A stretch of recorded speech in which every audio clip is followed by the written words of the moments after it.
गंजाम जिल्लार गोलंथरा थाना अंतर्गत गोटे अभावनीय घटना घटी जे दी जन भौणी को विगत 3 तारिख ठारू गण दुष्कर्म होईछि एवं तांकर अपराधी एपर्यंत गिरफ होई नाहंती। एई परिप्रेक्षी रे मान्यवर नवीन पट्टनायक महोदय गोटे बिजु जनता दल रो फैक्ट फाइंडिंग टीम आज पठेइथिले एवं से फैक्ट फाइंडिंग टीम जाई तार पुंखानुपुंख आलोचना करिछि एवं एसपी को मेमोरेंडम दिया हिछि एवं ओडिसा रे वर्तमान गोटे दुर्भाग्यजनक परिस्थिति सृष्टि होईछि जे प्रत्येक दिन गण दुष्कर्म, प्रत्येक दिन नाबालिका मानकर दुष्कर्म, प्रत्येक दिन मर्डर, प्रत्येक दिन राहजानी एटा गोटे बीजेपी सरकार रो नाबालिका मानक गण दुष्कर्म करिवार गोटे फैशन पाल्टी गलानी एवं गंजाम जिला गोटे संस्कृति संपन्न जिला, गोटे शांतिर जिला, एटिकार आदिवासी शांति को विश्वास करती किंतु प्रत्येक दिन आपण माने देखिबे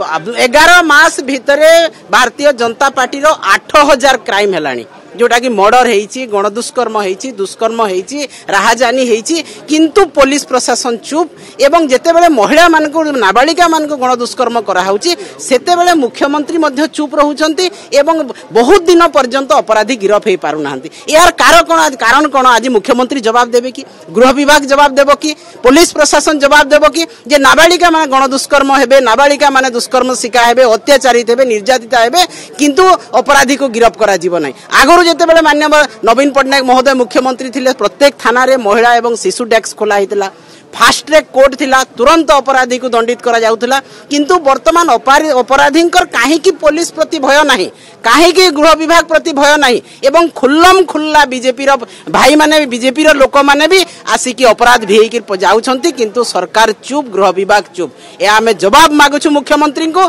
आगामी दिन रे एई भलिया जो निर्यातना बढ़िसा जाईछि नाबालिका मानक प्रति, महिला मानक प्रति, दलित प्रति, आदिवासी प्रति बिजु जनता दल राजरास्ता को ओल्लै कि मुख्यमंत्री घर बासभवन घेराव करिबो एवं राजरास्ता को ओल्लै कि आंदोलन करिबो जेहेतु भारतीय जनता पार्टी टोटाली आईन श्रृंखला को देखु नांती। आईन श्रृंखला वर्तमान ओडिसा रे संपूर्ण भाव रे विपर्यस्त किंतु सेमाने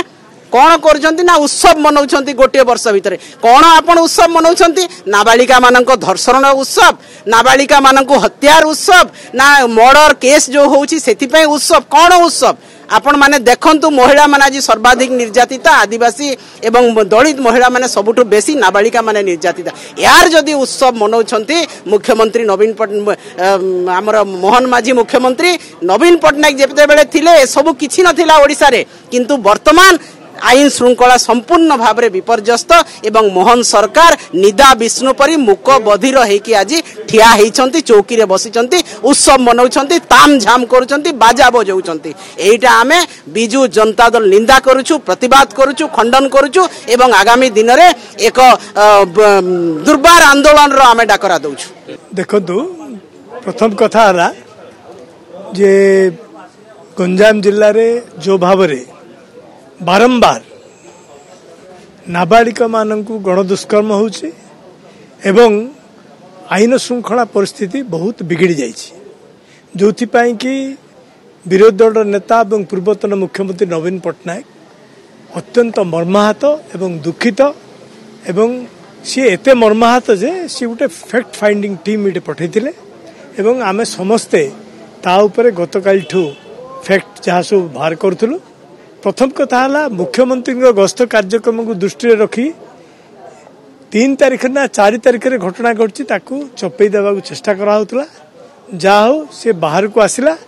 वर्तमान 4 जन दोषी जो माने से माने आज अरेस्ट होती जहाँकि वर्तमान एसपी आमको जनइले। केवल मोर मोहन माझी सरकार को गोटे केवल प्रश्न जे ये सरकार जेतेबेले विरोधी दल रे थिले एमाने जेतेबेले विरोधी दल रे थिले जो प्रकार भाषण दउथले,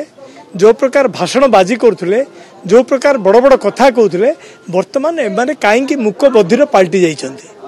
आईन श्रृंखला परिस्थिति आपण माने निजे जणे जणे विज्ञ सांबादिक किए इलेक्ट्रोनिक मीडिया रे किए प्रिंट मीडिया रे अछंती आपण माने सब जानिछंती। जदि तुलना करिवे गत 25 वर्ष 24 वर्षर ए वर्ष भीतर जो तुलना करिवे प्राय समान हे जो एते अपराध हलानी।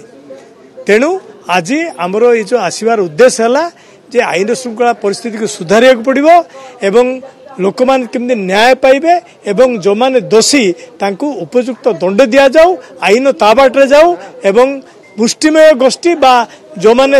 अछंती पावर रे से माने आकु बंद करिया पई बा किछि प्रभावित करिया पई चेष्टा जि न करिवे सेति पई आमे सचेतन करिया पई आज रे गस्त कार्यक्रम ए कार्यक्रम हम करते।